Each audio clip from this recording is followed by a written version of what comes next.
Jung's most perilous insight had little to do with mental illness. It concerned those rare individuals who perceive everything others overlook and the silent psychological cost that comes with such perception. In his therapeutic practice, Carl Jung began documenting cases of people with what he termed differentiated perception individuals who could read microexpressions, pick up on hidden emotional states, and detect psychological patterns others were blind to. These people didn't just sense things, they pierced straight through social facades, uncovered lies instantly, and felt the unconscious tension thick in the air of every room. What Jung found alarming wasn't their capability, but the consequences. These individuals, despite their clarity, often ended up isolated, emotionally drained, and unable to sustain conventional relationships. Not because they were broken or mentally unwell, but because perceiving too much too clearly exacted a cost few understood. Today we'll explore what Jung believed to be his most dangerous psychological discovery. The truth about those who see what others can't, and why this rare gift can either shatter you or turn you into something extraordinary. The revelation began in 1913 during one of Jung's most difficult periods, right after his split from Freud. At the time, he was battling a personal psychological crisis, what he would later refer to as his confrontation with the unconscious. It was during this chaotic period that a patient entered his life, a woman who would change his understanding of perception forever. She was intensely introverted, intuitive to an uncanny degree, and represented what Jung would later define as the rarest psychological type in his typology framework. This woman possessed what Jung described as undifferentiated intuitive perception. She could step into a room and feel the psychological atmosphere instantly. Who was masking pain? Who was suppressing resentment? Who was performing rather than expressing truth? Jung noted in his private writings, the patient displays an extraordinary capacity for perceiving unconscious contents in others. But this faculty appears to cause her considerable distress rather than advantage. She found social pleasantries unbearable because she saw through every layer of performance. Friendships rarely lasted. People felt uncomfortably exposed in her presence. She couldn't stay employed not due to incompetence, but because her presence alone disrupted the unspoken psychological norms that held workplace dynamics together. Her gift made her socially radioactive. Jung recognized something profound. He wasn't dealing with a disorder. He was witnessing a phenomenon where perception had become so sharply attuned that it no longer served survival within society, it threatened it. This wasn't madness. It was clarity sharpened to a dangerous edge. When she described people, she did so with eerie precision, often as if narrating their inner world. Jung put these claims to the test, asking carefully designed questions to verify her observations. Again and again, her insights proved accurate. This wasn't hallucination or narcissistic fantasy. It was consciousness operating at a level most could neither comprehend nor tolerate. What made this particular case so groundbreaking for Jung was how utterly it defied explanation by conventional psychological theories. This wasn't neurosis, and it certainly wasn't psychosis. There were no hallucinations, no delusional systems, no fragmented thoughts. What Jung encountered was something far more elusive, a form of perception so attuned, so surgically precise, that it bypassed logic and reason altogether. It wasn't a matter of high intelligence or emotional sensitivity. It was a deep, involuntary knowing that operated beneath the level of ordinary awareness. To make sense of this, Jung turned to the idea he would later call participation mystique, a term borrowed from anthropologist Lucien Levy-Bruhl. It described a psychological state where an individual unconsciously merges with the psychic field of another. For people with highly differentiated perception, this wasn't a choice. It happened automatically. They absorbed the emotional residues, psychic tensions, and repressed contents of others without any conscious effort. This went far beyond empathy. It was something deeper, something Jung described as a psychic apparatus so finely tuned that it absorbs not merely conscious communication, but the entire unconscious atmosphere of the environment. Modern researchers have since corroborated elements of Jung's theory. Dr. Elaine Aron's studies on highly sensitive persons' HSPs estimate that around 15 to 20% of the population has heightened sensitivity to external stimuli. But what Jung observed was more specific, more intense. It wasn't just sensory sensitivity, it was what he called differentiated intuitive function. This type of cognition could detect unconscious content others didn't even realize they were emitting. These people could pick up on the mood. No one voiced the motive, no one admitted the fear, no one dared confront. According to Jung's personality typology, these individuals are often classified as introverted intuitives, the rarest of all personality types, making up roughly 1% of the population. But within that already rare group, there was a subset who didn't just interpret symbols or archetypes. They functioned like unconscious radar systems, scanning beneath the surface of every interaction and registering what lay hidden. They felt the anxiety behind the polite tone, the grief behind the humor, the envy behind the praise. They saw the emotional truth before it was ever spoken or even consciously acknowledged.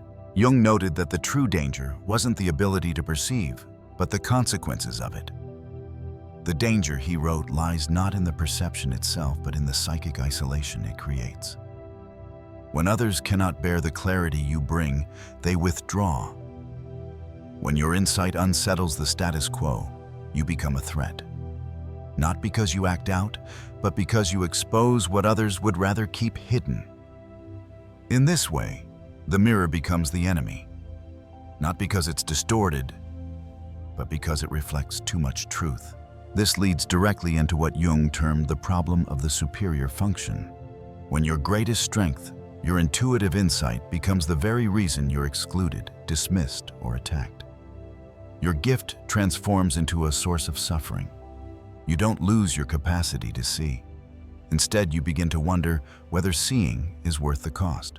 Jung began noticing a disturbing pattern in his clinical work. Those with highly differentiated intuitive function, who could sense the unspoken, feel the unacknowledged, and perceive the unconscious, became targets of unconscious hostility. People didn't just misunderstand them, they actively projected their shadows onto them. This dynamic, Jung wrote, was not only predictable, but almost inevitable. When someone perceives you more clearly than you're ready to perceive yourself, your unconscious has two options: integrate what's reflected, or attack the mirror. This mechanism, Jung explained, lies at the core of shadow projection. He wrote in Psychology of the Unconscious, "Nothing has a stronger influence psychologically on their environment, and especially on their children, than the unlived life of the parent." But he saw this dynamic extending far beyond the family unit. It appeared in friendships, workplaces, and communities. When someone reflects your disowned pain, fear, or insecurity, you unconsciously turn them into the problem rather than face your own discomfort. His perceptive patients reported this again and again. They would gently mention that someone seemed troubled, only to be met with accusations of negativity or drama. When they voiced concern about an obvious issue, they were told they were being judgmental. Their warnings were dismissed as paranoia. Their clarity was framed as exaggeration. Jung realized these were not isolated incidents. They were psychological defense mechanisms at work. He called this pattern the scapegoat phenomenon. When one person's perception reveals what the group has collectively agreed not to see, that person becomes the repository for collective denial. They become the lightning rod, absorbing the tension others refuse to acknowledge. The bearer of superior perception, Jung wrote, becomes the repository for all that the group cannot consciously acknowledge about itself. This goes far beyond merely being misunderstood. It's systematic psychological targeting. The intuitive person enters a space and, without trying, unsettles it. Their mere presence, by reflecting back the emotional truth, triggers defensive reactions. They don't have to say a word. Their energy alone disrupts the unconscious balance. This is why many of Jung's patients reported feeling not just lonely, but persecuted by a force they couldn't rationally explain. But Jung didn't stop there. He went on to classify 4 distinct subtypes of the introverted intuitive, each with their own pattern of how they processed unconscious content. Type 1, the feeling intuitive, who absorbed others' emotions so deeply they couldn't tell where others ended and they began. Jung described them as living in a state of emotional contagion, constantly overwhelmed by the feelings of those around them. They were emotional empaths, but at a level that bordered on psychic fusion. These individuals were most at risk of identity confusion. They felt the pain, joy, and chaos of others so intimately that they often forgot their own emotional truth. Jung noted, the feeling intuitive lives in a state of perpetual emotional contagion, experiencing the unlived emotions of everyone in their environment. The second subtype Jung identified was the thinking intuitive. Unlike the emotional absorbers of the first type, these individuals utilize their intuition to detect intricate psychological patterns and logically anticipate future events. They could forecast relational breakdowns, professional disasters, and personal collapses, not through methodical reasoning, but through a kind of unconscious, deep-level pattern recognition. Their minds process the psychological trajectory of others, almost like a subconscious algorithm. Jung noted they possess an uncanny ability to perceive the logical conclusions of unconscious processes that others cannot yet see. These individuals often appeared cerebral, composed, and at times aloof. Their insights were delivered with calm conviction, but because their conclusions seemed to come out of nowhere, with no visible chain of logic, people often dismissed them. They were told they were overthinking, being negative, or imagining problems. Yet time and time again, their warnings proved to be prophetic. They weren't overanalyzing, they were perceiving reality before it became visible to the majority. The third subtype, according to Jung, was the sensation intuitive. These individuals were physically attuned to psychological energy. Rather than absorbing emotional or cognitive patterns, they absorbed them somatically. They might walk into a room and immediately feel tension as a weight in their chest or nausea in their gut. They could sense illness in others before any outward symptoms appeared. They detected fatigue, hidden stress, or deep internal conflict through physical sensations in their own bodies. These sensation intuitives served as living barometers of group dynamics and personal health. Jung wrote, these individuals serve as early warning systems for psychological and physical disease in their environment. They were deeply embodied, and their intuitive strength lay not in abstraction, but in physiological attunement. However, because their bodies were so porous to their surroundings, they were prone to chronic fatigue, mystery illnesses, or unexplained pain. In truth, their bodies were translating emotional information into physical language. The fourth and rarest subtype Jung described was the pure intuitive.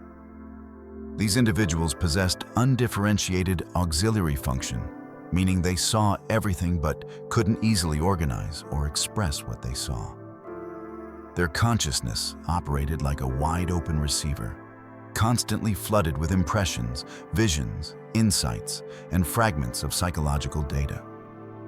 But instead of this perception empowering them, it often left them confused and overwhelmed.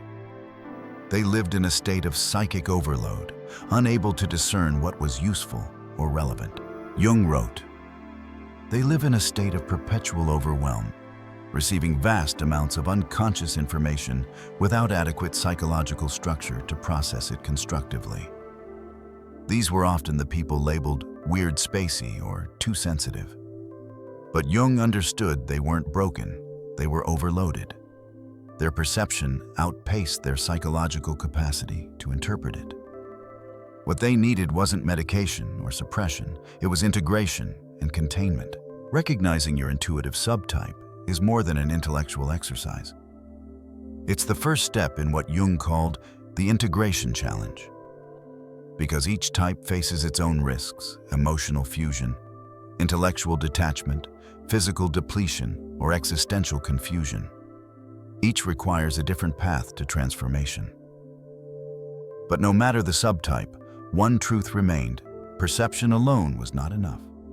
Integration was the key. Jung considered integration not just beneficial, it was an urgent psychological necessity. Without it, the very ability that allowed highly perceptive individuals to see deeply could become the same force that shattered their inner world. That's why he identified 3 distinct existential dangers that accompanied undifferentiated perception. These dangers, he emphasized, made this phenomenon not only difficult for individuals to navigate, but socially dangerous as well. Danger 1: disruption of collective unconscious agreements. Jung proposed that human societies are not held together by truth, but by shared illusions. Beneath every institution, family, or community, there exists a set of silent unconscious agreements: what we will see, and more importantly, what we will choose not to see. These sacred ignorances are essential for social harmony. However, the moment someone enters a group and instinctively sees what others repress, they rupture the delicate psychic fabric holding that group together. Jung wrote, "The individual who perceives too clearly threatens the collective agreements upon which social cohesion depends." In essence, these intuitive individuals are walking truth detectors, and truth, Jung knew, is destabilizing. Even their silence speaks. Even when they say nothing, others feel seen, exposed, or uncomfortable. Danger 2: psychological isolation. The more refined a person's perceptive abilities become, the more alienated they feel, not just socially, but spiritually. Jung described this experience as an island of awareness in an ocean of unconsciousness. For those with differentiated perception, ordinary conversations feel shallow. Relationships become strained. Environments become exhausting. They are not just alone in their observations, they are alone in their reality. They see patterns others don't acknowledge, anticipate problems others deny, and feel emotional currents others deflect. Over time, this breeds not just solitude, but existential loneliness, the sense that one is fundamentally incompatible with the world around them. Danger 3: identity dissolution. Perhaps the most dangerous consequence of superior perception, Jung believed, was the gradual erosion of self. When a person is constantly absorbing the unconscious material of others, it becomes increasingly difficult to distinguish what is me and what is not me. Jung termed this phenomenon participation mystique, a psychic fusion with the environment where boundaries dissolve and the individual is swallowed by collective energies. He warned, the danger is not merely social exile, but psychological annihilation, the complete loss of individual identity in favor of collective possession. In such a state, individuals don't just empathize, they internalize. They take on sadness, rage, fear, and shame that doesn't belong to them. Over time, they lose their internal compass. Their thoughts, emotions, and desires become entangled with those they unconsciously absorb from others. And the worst part? Most don't even realize it's happening until their psyche begins to collapse under the weight of material that was never theirs to carry. To combat these existential threats, Jung developed a systematic approach called the Individuation process, a method to help such individuals remain grounded in their authentic self while still engaging the unconscious world. Integration was never about seeing less. It was about learning how to see wisely and how to hold what one sees without being consumed by it. Jung's individuation process was a structured, multi-phase journey meant to protect the psyche of the highly perceptive while unlocking the deeper value of their gift. It wasn't enough to perceive unconscious truths. What mattered was how you engaged with them, how you differentiated them from your own inner world, and whether you could maintain a strong sense of self in the midst of all you absorbed. Without this, the danger was psychological collapse.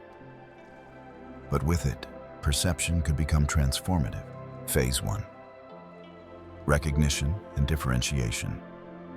The first step was simple in theory, yet challenging in practice. Learn to recognize when you are absorbing content that isn't yours. Jung called this conscious discrimination the disciplined ability to distinguish between authentic internal experience and unconscious material picked up from the environment.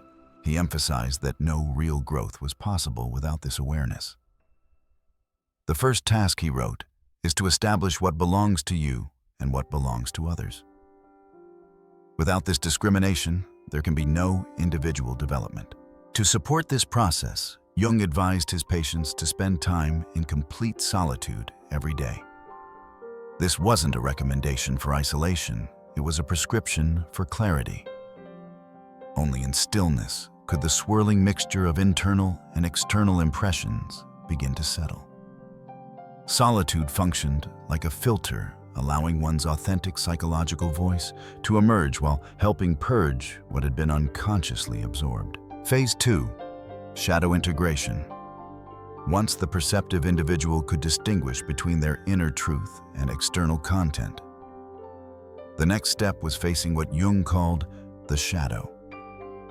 He observed that those who saw others' shadows most clearly often had yet to confront their own.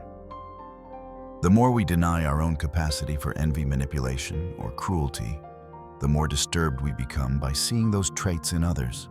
Shadow projection, he warned, was a double-edged sword, something highly perceptive people could suffer from or unconsciously perpetuate.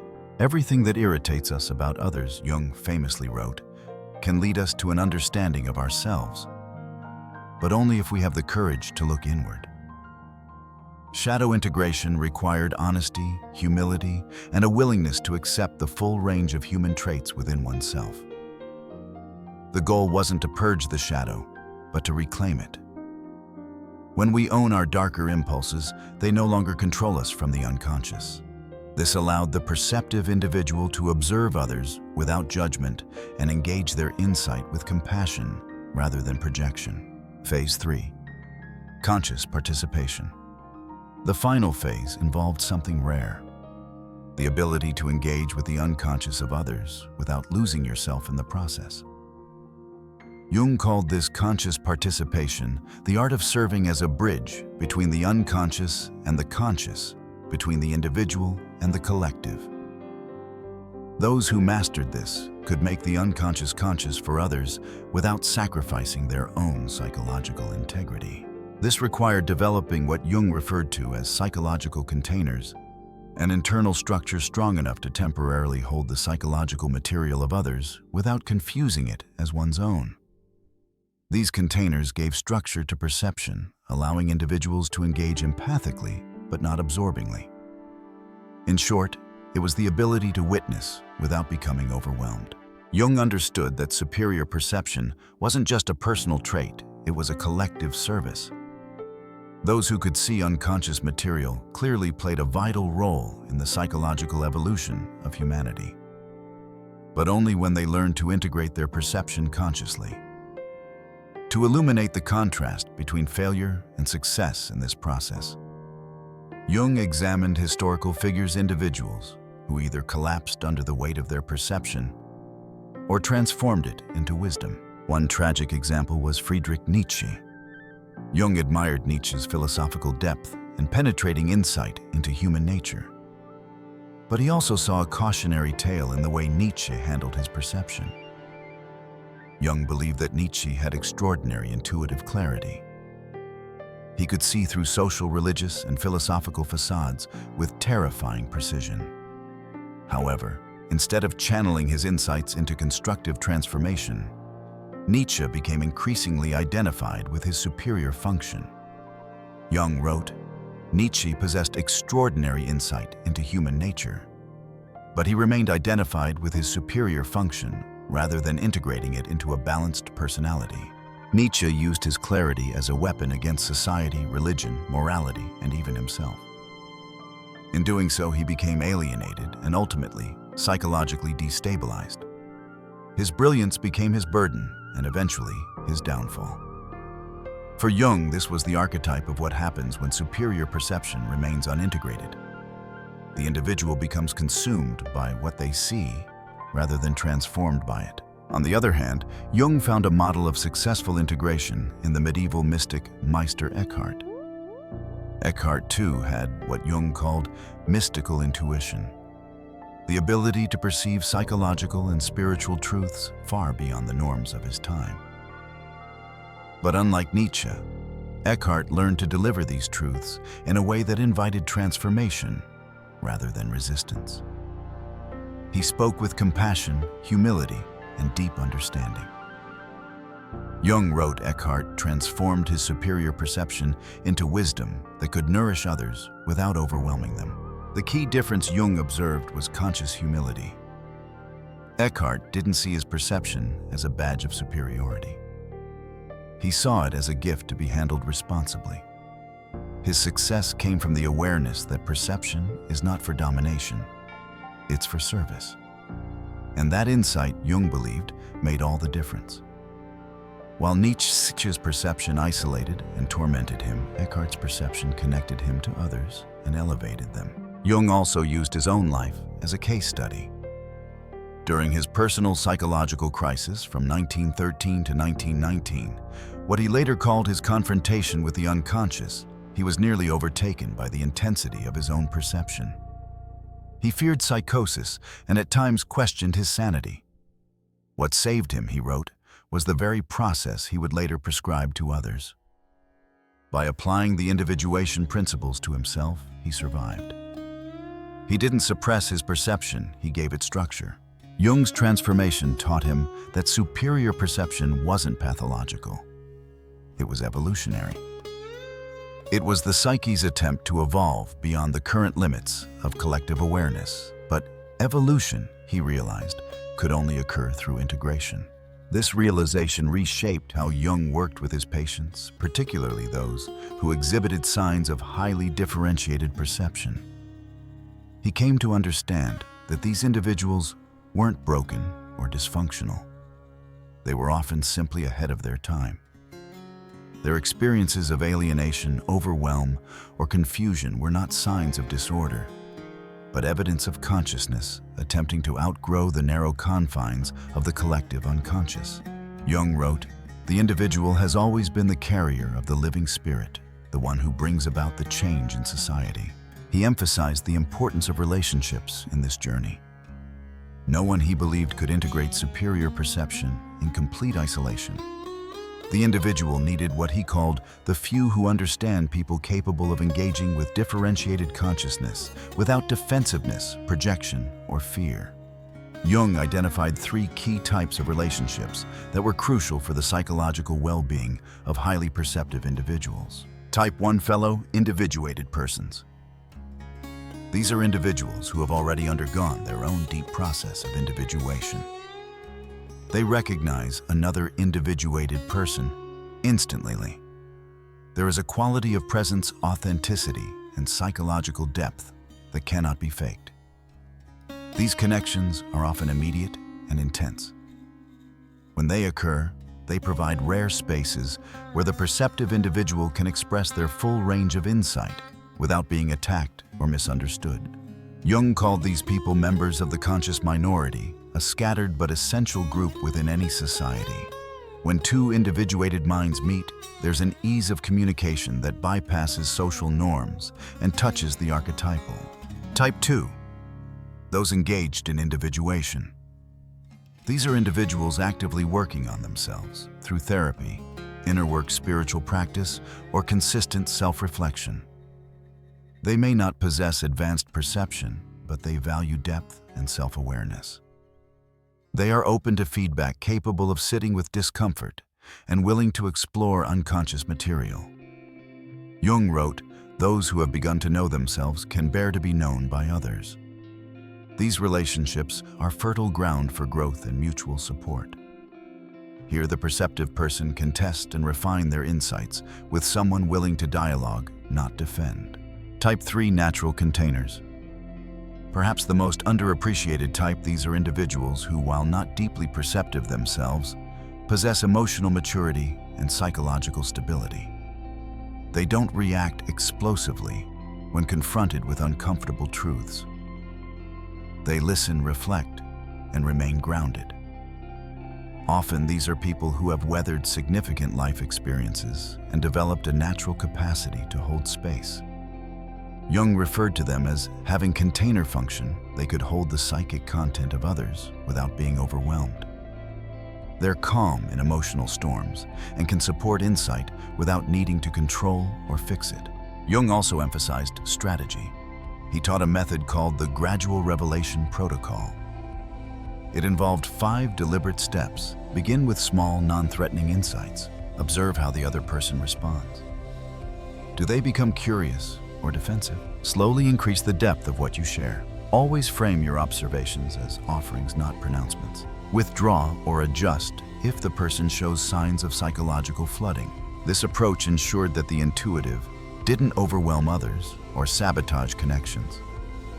The goal, Jung said, is not to find people who accept everything you see, but those who can engage with your perceptions as valuable contributions to understanding, not as threats to identity. Jung believed that individuals with consciously integrated perception could serve not only themselves, but the entire evolution of human consciousness. These individuals, whom he called consciousness pioneers, were capable of seeing the unconscious patterns beneath collective behavior and, more importantly, offering insight that could help others grow. But the journey was never easy. It required moving through phases of overwhelm, self-doubt, alienation, and often spiritual crisis until clarity and humility emerged.